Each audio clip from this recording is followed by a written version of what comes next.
there has been no intrusion in any of these places. So much so that he has spoken to the local villagers, the security forces, etc.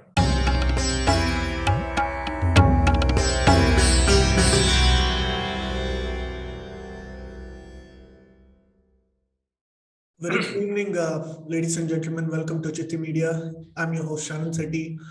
We were supposed to begin this conversation on a very positive note and discuss the nuances of India's national security strategy, but we've just heard the tragic news coming all the way from Tamil Nadu, where several members of our armed forces have unfortunately succumbed to a very tragic helicopter crash. And not a lot of details are known as of now at the time of the recording, but it is confirmed that at least 11 of them have passed away. Joining me today for a conversation is General Sudhakar ji and Mr. Jaydeep Saikia. Namaste, a very good evening, gentlemen. How are you? Namaste. Thank you so much. And thank you, Sharon, for inviting me to your channel. And I wish you all the best. I have been watching quite a few of your video clips and very well done. Great going, good show. Thank you so much for your kind words, General Sudhakar. I mean, first of all, let me take a moment to give my humble pranams to you and all the people in the armed forces for the seva and the sacrifice that you've done to this country. So thank you so much. It means a lot coming from you. Means a lot. Thank you so much. General Sudhakar ji, you have served both in the eastern and the western sectors of the Indo-China boundary. As a matter of fact, you even commanded the very sensitive 190 Brigade in Tawang and also the 3rd Division in Ladakh. So how would you compare the two terrains, and were the experiences very different? And if so, in what way were they very different? Sharon, thank you for inviting me to your channel. And the first question itself is a very, very important. We tend to take geography for granted in all kinds of panel discussion. But having watched you very closely, you go about doing things in a very military manner. Heartiest compliments to you. First and foremost thing, there are three parts, you see, you have in your question. One is about the intersect comparison between two sectors in terms of the geography. Second, along with the geography, there are other issues also related, like demography is one important point. And also the infrastructure development is also closely linked. So if you permit me, if time permits, in very quick points on these three issues I would like to cover. Sure, sir. And historical perspective, I'll give it a pass because in such a short time, it's very difficult to sensitize our population. Right. The crux of the whole issue, having gone through your questions, is how well can we sensitize our population? Okay, this is my start point, and with that, the geography. Ladies and gentlemen, particularly our viewers, good evening to all of you. And once again, I thank Mr. Sharan Sethi for having invited me. And firstly, about the geography. The eastern sector, the Kameng sector, eastern sector comprises right from Sikkim, goes across to the eastern portion of Bhutan, which is called the West Kameng district. Nowadays, Tawang has become a district, and goes on towards further east to the Stilwell, the Tri-Junction, the road which actually took off from the Tri-Junction in the extreme northeastern portion of India. That is the tip of the Tri-Junction with Arunachal Pradesh, Myanmar, and the autonomous region of Tibet. This is one such segment which, by virtue of the way the country has grown, prior to 15th August 1947, India was not a nation state. We were a kind of a peninsular civilization, if I may say. Right. Okay. Post 15th August 1947, having come together, 565 princely states having come together by sheer effort of Vallabhbhai Patel and his team, and a constitution having been formulated under the leadership of Dr. Ambedkar, we have started growing in a very coherent manner as a nation state, and second to none. Ours is the second largest democracy, or the largest democracy by population terms. If you compare the HDI indices, the human development indices, well, it gives a different picture altogether.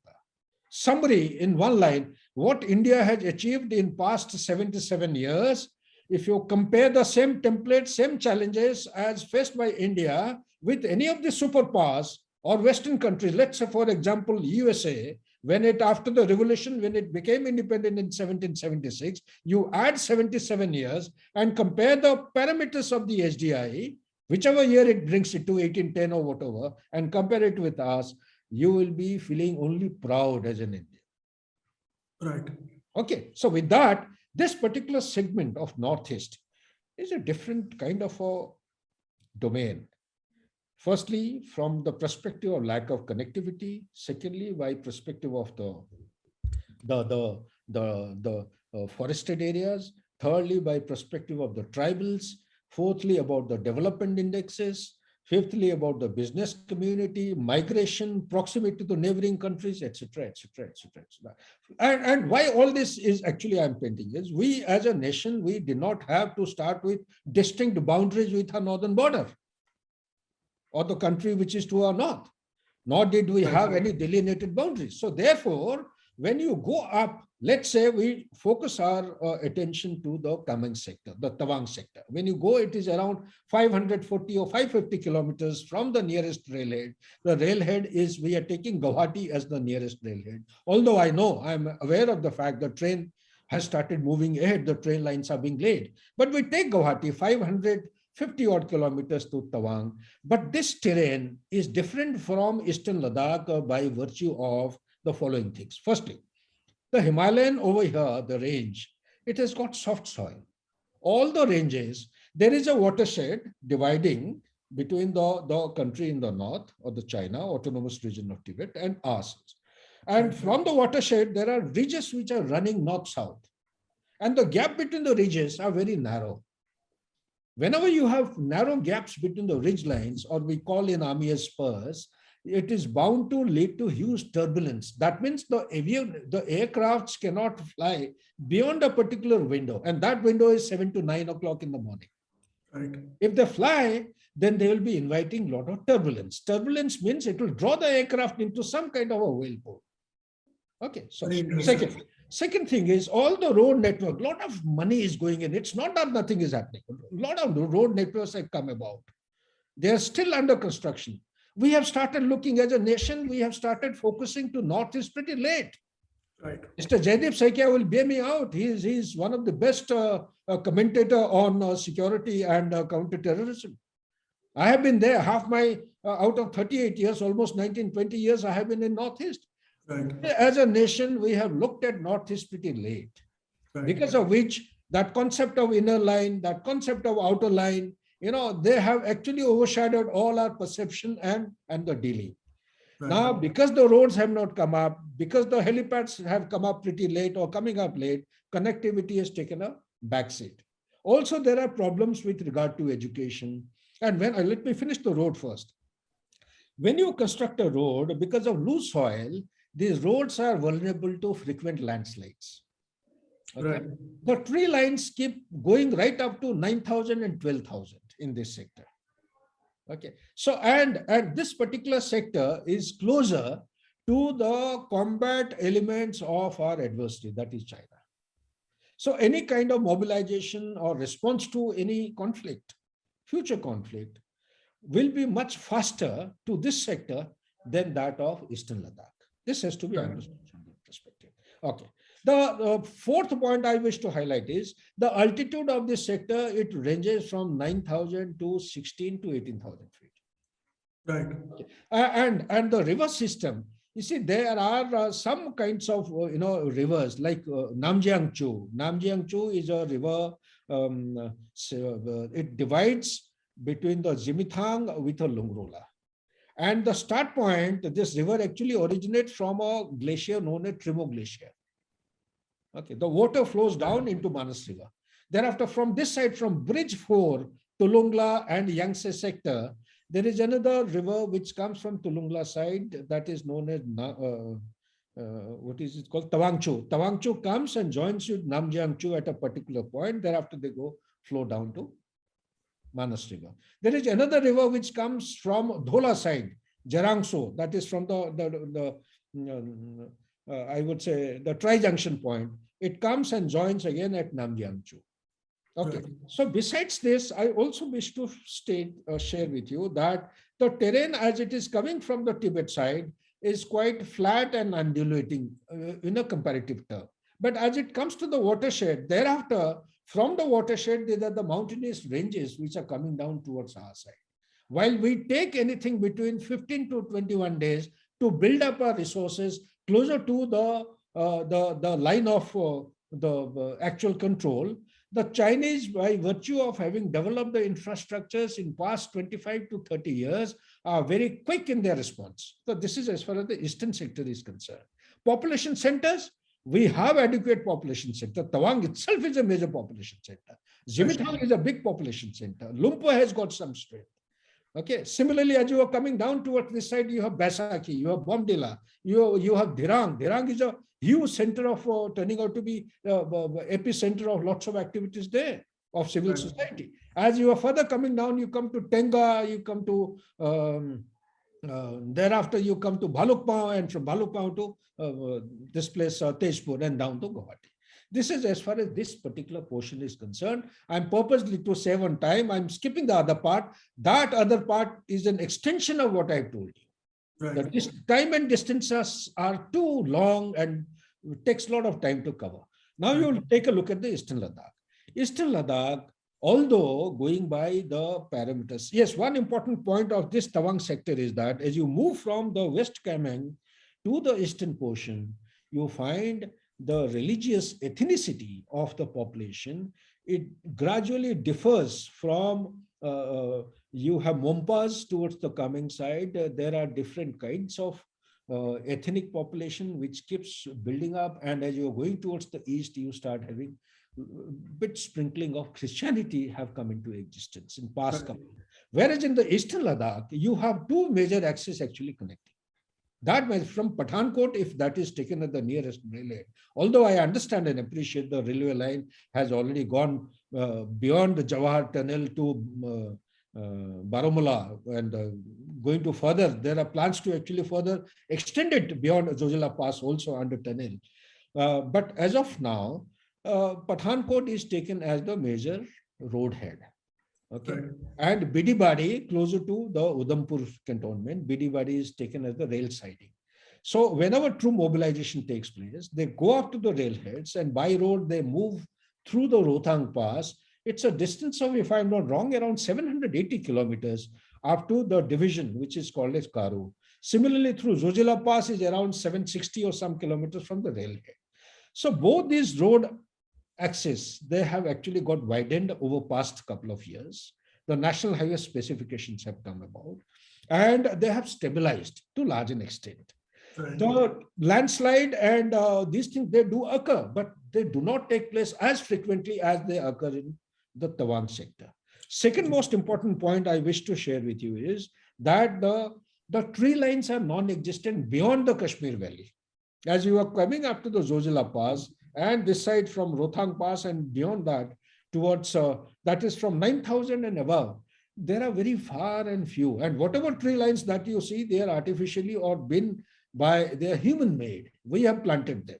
That's how they are growing gradually. Like for example, in the area of Leh and Karu, there are systematic scientific plantation under DRDO. There are jungles which have come about in past 15, 20 years. Okay. So this is big. Tree line makes a lot of difference. And the distances are very, very far. The time and distance in the Eastern Ladakh is very difficult to actually perceive in an accurate manner. That's why often people ask questions, Galwan mein, whatever happened, why did people of India did not come to know about it? You will be surprised at the GOC. I myself, I couldn't contact my people standing on the one side of the ridge. I couldn't speak to with the best of the communication system. These are the imperatives and the handicaps. So therefore, and also the population centers are very, very limited and restricted. There is a segment, there is a percentage of the Islamic population in the Kargil and also gradually expanding towards Leh and Ladakh. This has to be taken note of.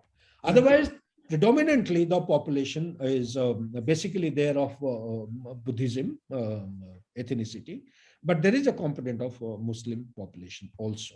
So, and it is divided by these two passes. One is the Zojila Pass to the north, and towards the further south is Rohtang Pass.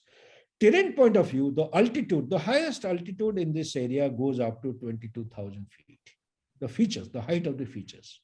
And there are features like DBO, there are features like Galwan Nala, there are features like Bottleneck, and come on to the Pangongso Lake. All these, you do not have a classical watershed like the way you have in Kameng or the eastern sector. There is a prominent ridge line. In 1914, when the MacMahon actually drew a line, he drew a line from Tri-Junction, from the Sikkim, Bhutan and Tibet, that Tri-Junction, drew a straight line and took it right up to the Tri-Junction at the Stilwell Road. Okay, and touching the Tri-Junction also at the point of Bhutan, Kameng, that is Arunachal Pradesh, and the autonomous part of the Tibet. So having said all that, there is one important issue that I wish to share with you from the perspective of the terrain. This is the complete Eastern Ladakh has got different. It has got deserts, it has got riverine terrain, it has got high altitude plateaus. There is an extension of the Tibetan plateau towards the DBO. The size of the plateau is around 38 by 20 kilometers. There is a Karakoram Pass, which is pretty high, and the pass has got one demarcation point, which is accepted by the Chinese as also us. There is a small little ring kind of a thing to which all the human skulls are tied up. Okay. That is the demarcation point. And over the years, now everyone has been following that. So neither they dispute nor us. But of late, there are a lot many things which in the discourse of our discussion, I'll be sharing with you. A lot of things have been witnessed on the ground. The belligerence, the assertion by the Chinese. So DBO sector is at the height of 17,000 feet. It has got a tabletop, an extension of the Tibetan plateau. Coming into our side, 38 by 20 kilometers is an open rolling ground where the tanks and the BMPs can be employed. One part.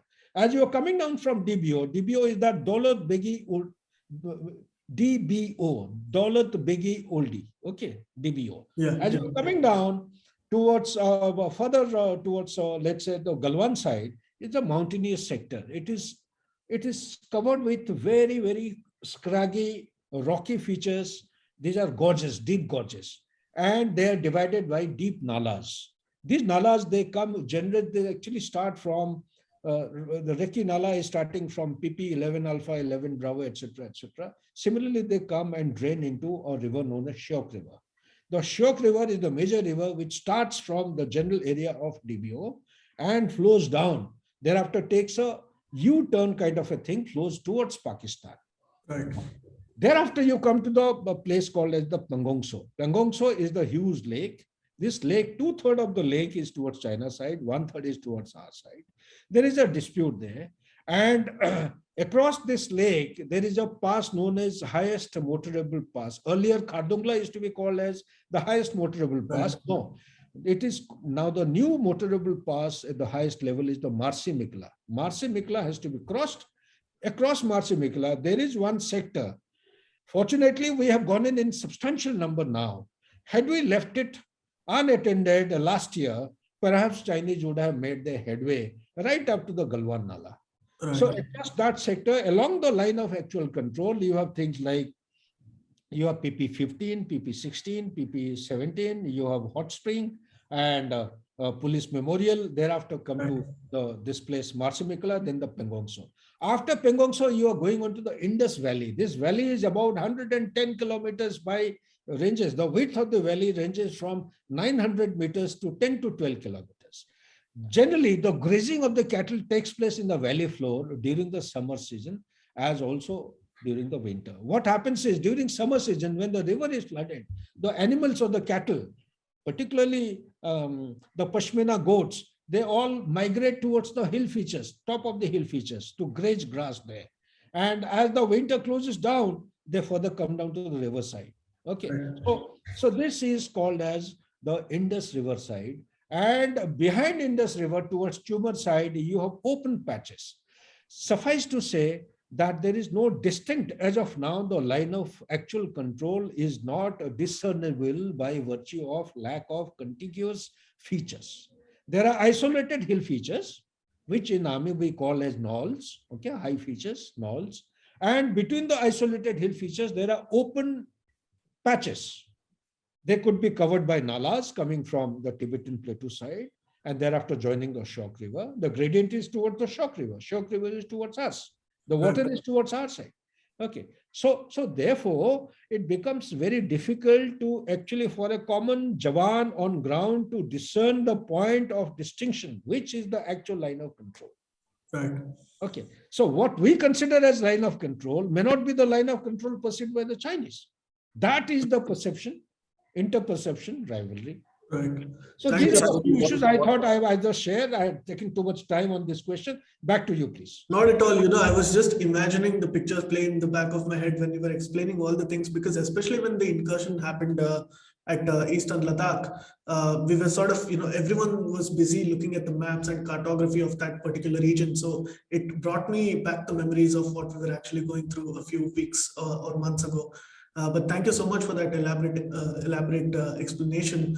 Now, if I may move on to Mr. Saikia. Mr. Saikia, your take on the Chinese claim on Arunachal Pradesh seems to be a little different from the popular view, should I say? Why is that so? Yes, I've always been a little non-orthodox in most of my, comments and statements and assessments about the eastern sector particularly, and also about other security aspects that govern the Northeast. As far as the Arunachal Pradesh or the eastern sector is concerned, and Jan Sudhakarji has given you a very comprehensive bird's eye view of the terrain, the demographic pattern, I would just simply say one thing, and very quickly, that you see, today we have the People's Republic of China claiming the entire 90,000 square kilometers of the Arunachal Pradesh. That is a stated position. But it is my view, after being a student of security of the India-China boundary as it pertains to the eastern sector, that it is mere posturing. Let me explain quickly how and why. Right. I'll hark back little back into the past to 1962. In the Kamai sector, which General Sudhakarji was talking about, they came down, the PLA came down all the way to the foothills, to Misamari. Now, they could have stayed on there. They could have stayed on in Tenga. They could have stayed on in Bomdila. They could have stayed on in Sela on the spurs. And certainly they could have stayed on in Tawang, which they so ferociously, if I can say, covet at this point of time. But they, for some reason or the other, they went back right to the Tagla Ridge, where they perched atop now. Now, I have a different theory as to why they are perched atop Tagla Ridge. A, because the Tagla Ridge overlooks the crucial camps of Lee, Lipo, and Trimo of the PLA on the other side. If we were to get atop the Tagla Ridge, it would be a sort of a compromise for them. So I think they are very comfortable there, and we are on the southern banks of the Namkachu. I'm giving you a little bit of the geography and the present circumstances to get to my point of view quickly. Now, I have been in operations room, in corps and division and brigade levels, asking this question to military people. I am a student of security, not like the military man or the military mind that General Sudhakarji possesses.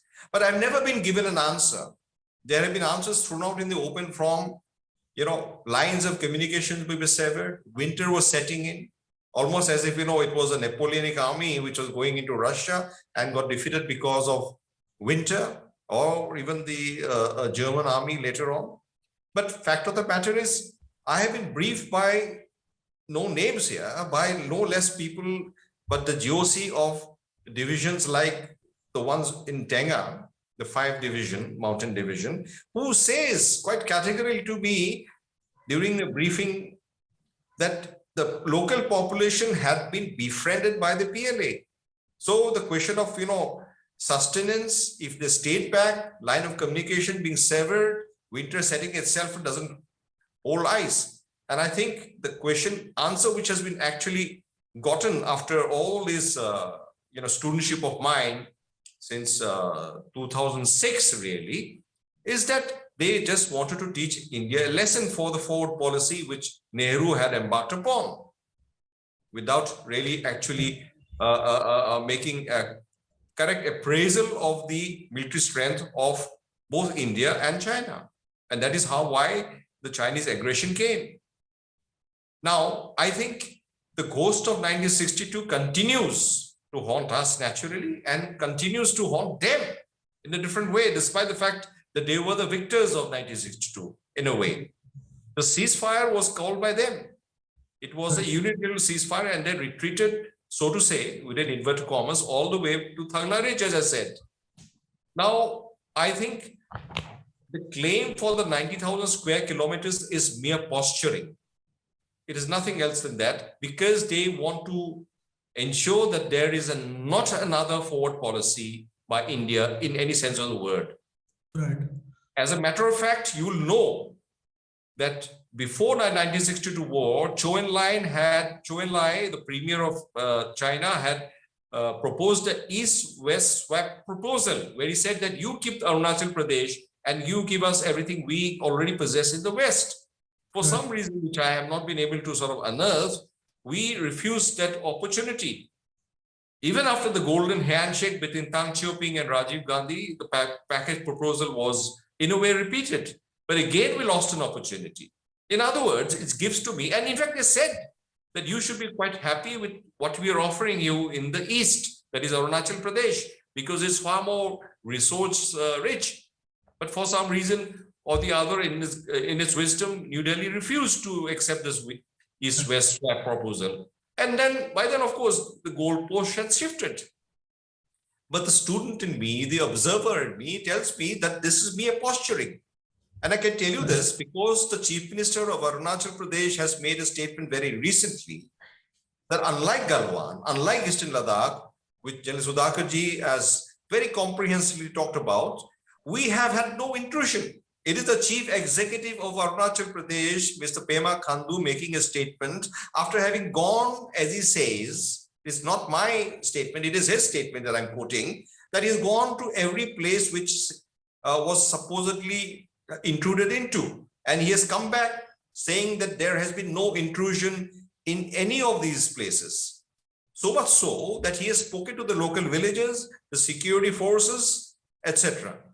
Which gives me to believe that despite the fact that there are disputed areas, despite the fact that they claim the entire Arunachal Pradesh, the 90,000 square kilometers, I think, we must look beyond a particular stance. I have been in 2 track 2 dialogues with China. One in 2002 when I visited Beijing, Zhejiang, and Shanghai, and then another one in 2014. I was the only representative of not only Northeast India, but Eastern India. But the fact of the matter is, when we talk about this aspect, and when I went for the track 2 dialogue in 2014, went prepared with a concept called the line of amity, where I said, since there is no intrusion, now I've been borne out by the Chief Executive himself. Naturally, he has consulted the armed forces and New Delhi before he made a statement of such a sensitive nature. I went with the concept of line of amity, saying that, can we try, since it is not possible to solve the entire 4,056 kilometer long boundary, which stretches all the way from Ladakh to Myanmar, west to east, can we try and attempt a resolution of the boundary in a subsector manner? So during my course of my travels in the eastern sector, honed on to a place in the Kameng sector, which lends itself to such a resolution. A Gedanken experiment was thought of, and in the track 2 dialogue, I proposed it. In other words, the Thagla Ridge, where they're sitting atop, and we are on the southern banks of the Namkachu. There's no intrusion. I have been there physically, spoke to the field commanders. There have been no history of intrusion in that subsector. And now the Chief Executive of the state, Pema Khandu, has corroborated this fact that in the entire eastern sector, there is no intrusion.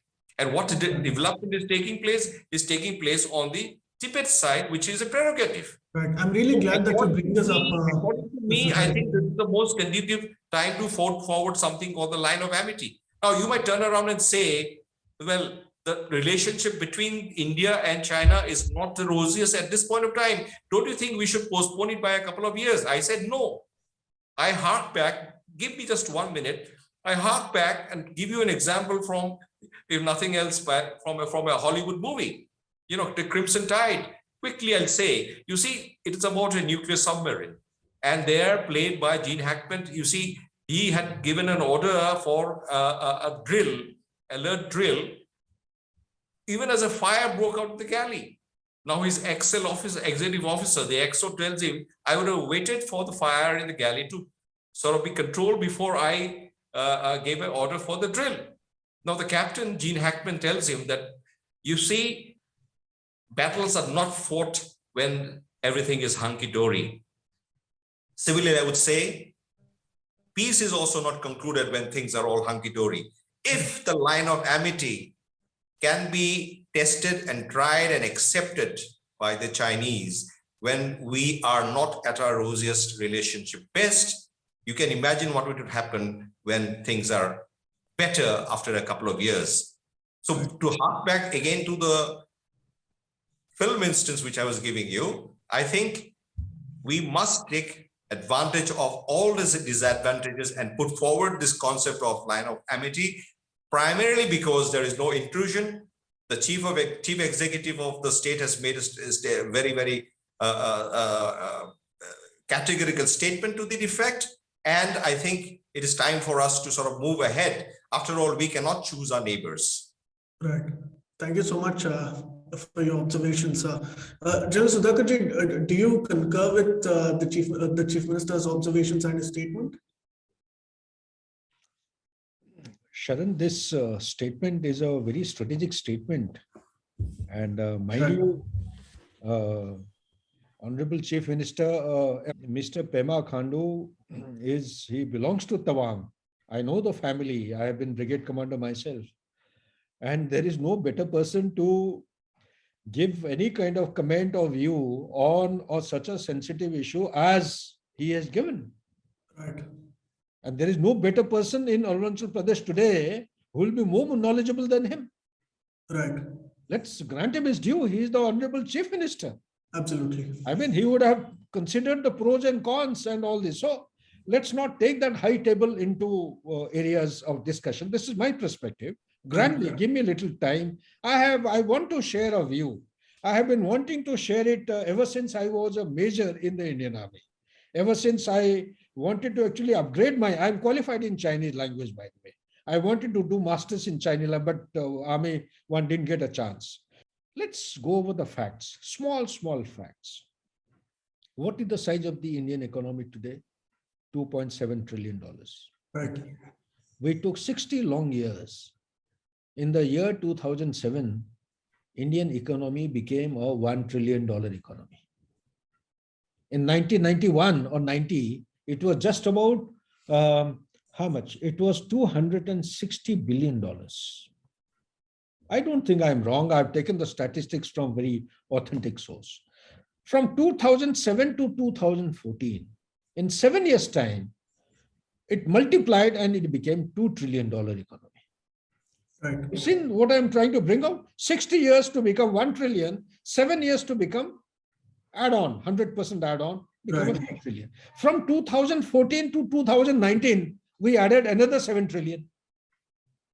Look at the way, the speed at which money is multiplying. How bigger the amount, faster is the multiplication. Right.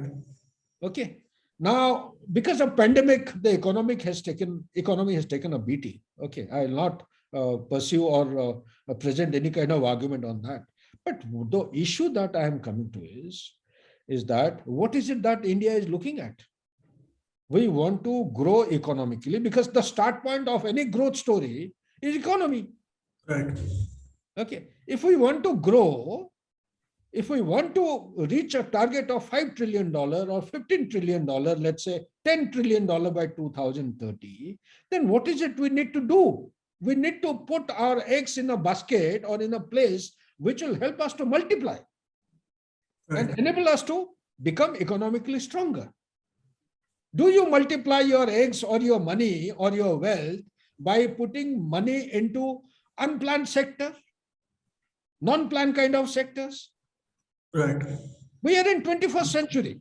What India has achieved in 77 long years after independence, other superpowers and Western countries could not achieve that in 140 years or 200 years.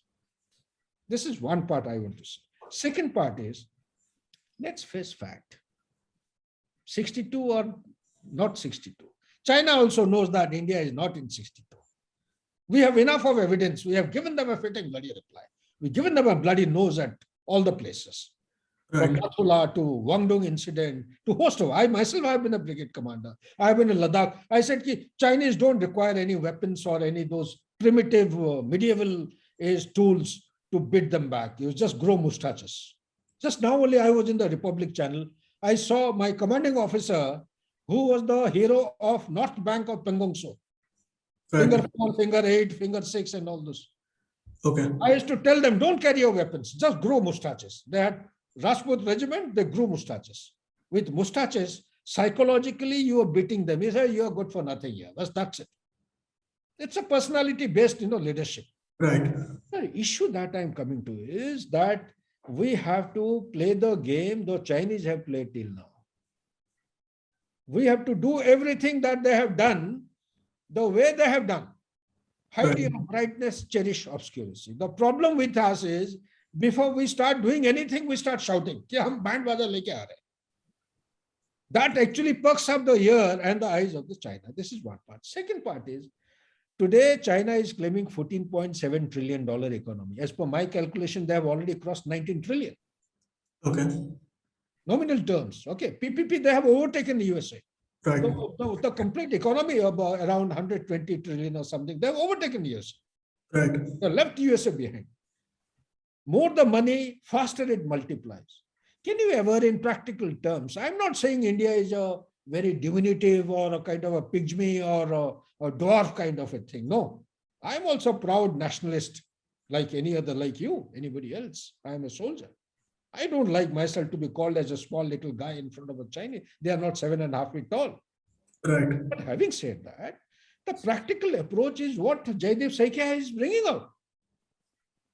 Put your money and wealth into a place which will take India. If India is a $15 trillion economy, as per the calculation, the economic experts have said by 2050 will become a $15 trillion economy.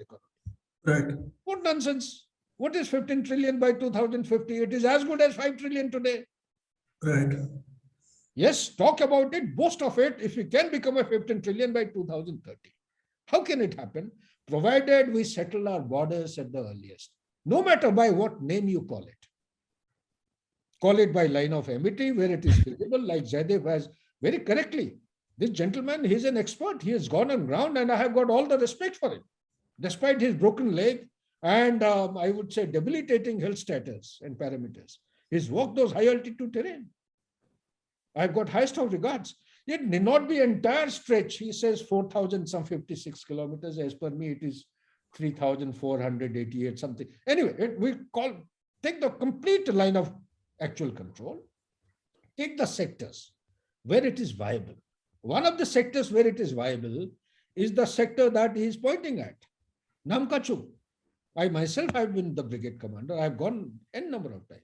When India was supposed to protest and shout, we did not do anything. This was in 1986. Right. Along with the Guangdong incident, he started building up infrastructure. He's built a lateral parallel to Namkachu, going right up to opposite Dola Post. That time we didn't say anything. Now it is too late to say anything. So therefore, it brings me to the point that we need to understand what is our capacity, what is our capability. Right. Okay, if you allow me one more minute, I just want to justify by giving an example. Sure, sir. Prudence lies in being practical. How? Take the example of USA and Canada. Do you know, our viewers may not be knowing that even these two nations, they had series of conflicts. Even today they have border dispute. Battles and wars and all those. But finally, Canada gave away. He said, you are a superpower, so be it. I admit and acknowledge I cannot be like you. But let's not unnecessarily waste our very limited resources. I want to grow. Today, Canada is in a reckonable list of developed countries. Go to look at Mexico. Mexico is forming part of those growing economies today. They also had border dispute. They managed to settle. USA has bought a huge chunk of land from Mexico and integrated with the part of, if I'm not wrong, Southern California or something for $10 million. Right. So look at Vietnam. Why go that far? In our Asia, Vietnam is a country which is the arch rival of China. China had actually dried the entire Mekong River. Mekong River doesn't have water today when it is going towards the lower riparian state of Vietnam. Survival of Vietnam as a nation state is dependent on the water of this river. In spite of that, Vietnam is saying, okay, Bhaiya, I agree with you. You are looking at to be a superpower by 2049. You want every one of us to be tamed, to toe your line. In simplistic, for lack of correct expression, I'm saying toe your line. As long as I keep quiet, if I can't help, I should not be able to harm you in your approach. Vietnam has gone in for this. Look at the way the economy is booming. So therefore, I have no reasons to contest what the Honorable Chief Minister of Arunachal Pradesh has said. When you say intrusion, intrusion is always in relation to a particular reference, a line of reference. What is that line of reference? You tell me. As a soldier, if I ask this to my seniors, or I've written an article that we need to settle the border, the northern border at the earliest. He has taken a right expression, he's picked up the right. There is no intrusion. Intrusion has to be in relation to 1986. It has to be in relation to a particular year, 2011, in relation to so-and-so, so-and-so day. Yes, there are no intrusions, but there are areas of dispute. Right. There are areas of sensitivity. There are areas of flashpoint. Where they come in, we also go into their side. This is how I would interpret and give it back to you, please. Right. And where did it all begin from as far as the Chinese claims over Tawang is concerned? So, I mean, where does it all come from? Can you please give us a historical perspective on this? Historical perspective of Tawang. Or at least because the news about the Chinese claims over Tawang has again come out, in popular literature after a very long period, I think, especially because of the, issues at Galwan. Otherwise, for about 10-15 years, it was quite hushed down.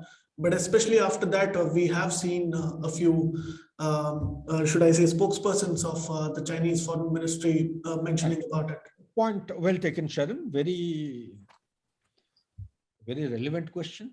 Sensitive one. That's why I gave a smile while responding to your question. Quick points, very, very quick points. We all know that China has had a series of setbacks known as century of humiliation. People call it a century of humiliation. I call it, you read the history.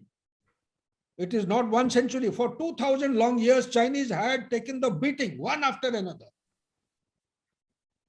Okay. Right. One. Second part is most of its invasions have taken place from the East Coast, East China Sea, South China Sea, etc., etc. Okay. Right. Second. Third point I wish to bring out is that the historical linkages. Okay. When the time was ripe, instead of having contested, we gave everything on a platter to China. The autonomous status of Tibet. Right. We give it. Who do you blame? Our own leadership has given Tibet on a platter to China. That was the time we should have contested. Classically speaking, and if you speak as far as the ethnicity is concerned, as far as the geographic contiguity is concerned, Tawang very much is claimable by China, which they are doing. Right. You cannot contest. Tawang Monastery is the second largest monastery in that area in Buddhism. Potala Palace is the largest the monastery. Right. Between Potala Palace to as late as, I think, if I'm not wrong, till 1999, till Guangdong and all these things came up and India suddenly woke up after maybe a slumber. We started, reinforcing our forces. Wherever there was a company, we started having a division there. Likewise, entire eastern sector and the northern border, it has become a formidable defense. They cannot think of coming across. unless he is looking for disaster. He will not.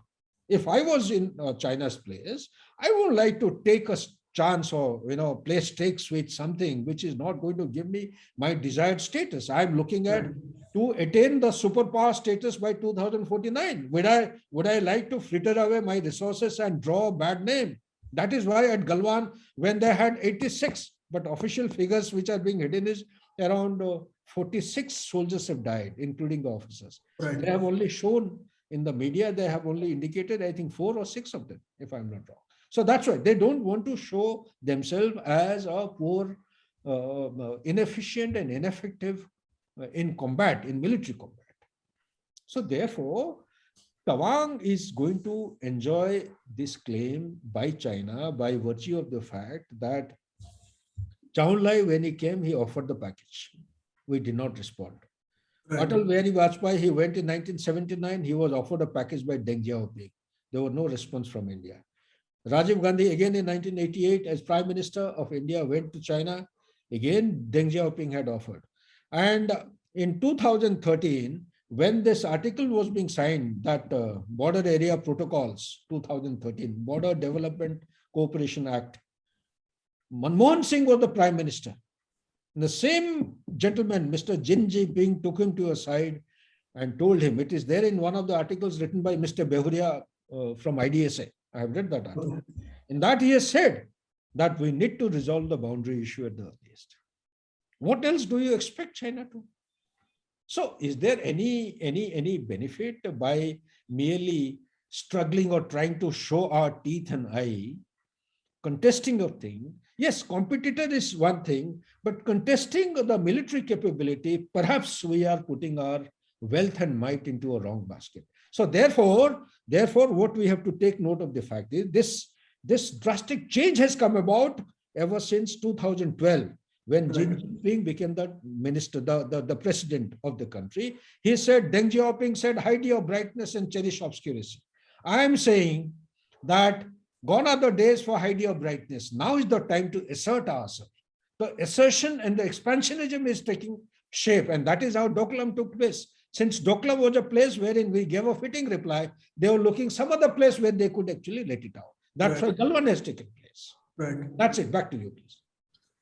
Right, gentlemen, very unfortunately, we'll have to end this session very short because of the developments that are coming in. But thank you so much for joining us today, and I hope we can have these conversations in the future as well. Personally, it was very educational for me as well. And I'm sure a lot of the things that you had to say and share with our audience today will be very well taken note of. Thank you so much. Thank you, Sharon. Thank you so much, Jaideep ji. Thank you so much, General Sudhakar ji. Namaste, and I hope you can join us again. Thank you so much. Please remember to subscribe to us and switch on the notifications for this channel. For our other social media links, more content, and to support our work, please visit citti.net. Dhanyavad. Namaskar.